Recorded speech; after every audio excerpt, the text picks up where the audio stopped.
welcome to MJT's Wycombe Wanderers Plus, and a happy Christmas to everybody out there. Cheers.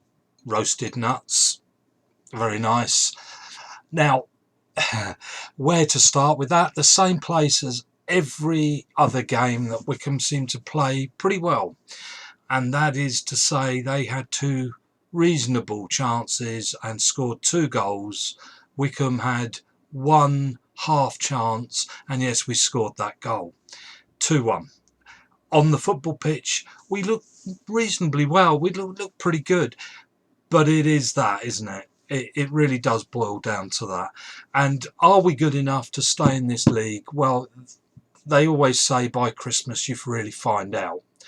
And the truth is, I would say probably not.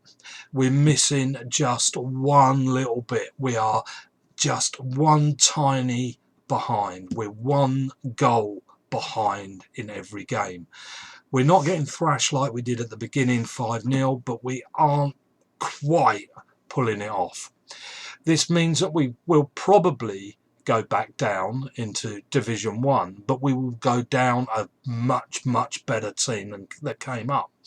And I then believe we can build and then come up to have a decent fight in this division, and we will know what to expect. Congratulations to Bristol City. They're having a hard time of it, that is for sure. We can say how well Wycombe did, etc. But Bristol City, you've got to remember, they've got about 10 players out at the moment. That's why they're having a hard time of it. This was Wycombe. If we were going to beat them, it was this time, not next time. Some of those players will probably be back. Well, apart from that, it was good to see some of Wycombe's other players coming back from injury. Darius Charles, he didn't have the brilliant game, but he was all right. Thompson, excellent, as per normal. I think on top of that, really, I didn't understand why Akinfenwa was on the pitch for 90 minutes. It's about time we found out who is Ikpeazu and why he is the second highest paid player in the Wycombe lineup. He gets paid £3,000 a week. Now, it would be interesting to know why, and I wonder if Ainsworth was happy to sign him and Wycombe Wanderers are happy to pay him, why we don't see him on the football pitch. He's surely not there just to find out for next year. He's surely not just sat there for a year. I mean, didn't they buy him for this year? If they did, why isn't he on a football pitch? I'm baffled by that, but I'm not.